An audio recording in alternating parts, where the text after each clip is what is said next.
Broederschap, daar ga ik van. Penny. In het Kerkwoordsplan. Wij, de samenwerkende Limburgse vastelovensverenigingen, gezien ons besluit van de 11e/11/1962 een 4-jaarlijks over te gaan tot het uitreiken van de hoogste Limburgse vastelovensorde voor artiesten, de Gouden Narrekap, hebben besloten deze onderscheiding voor het jaar 2013 toe te kennen aan Immer de Leider.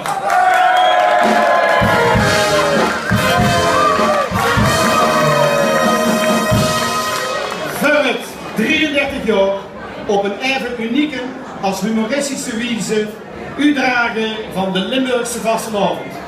Dit gekenmerkt door live muziek, veel schik, de nodige tegendraadsheid en heel veel energie.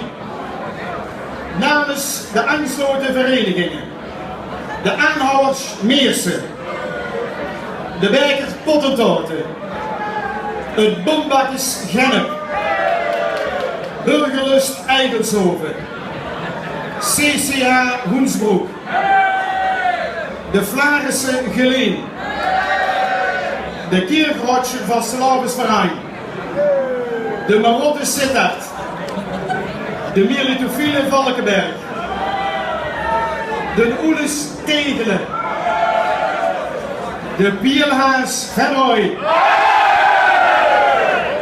de Rostijgers Wiert, de Steinderbak, de Tempeleers Maastricht, de Ulvermunt, Venlo's Vastelavensgezelschap Jokes, de Windbulen uit Heerlen.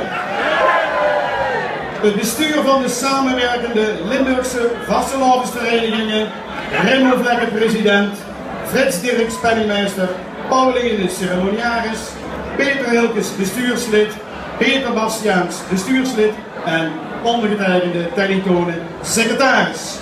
Gegeven te Hoensbroek, 30 november 2013.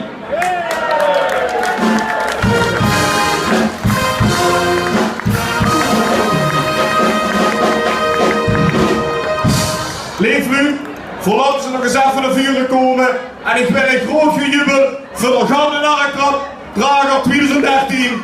En nog dag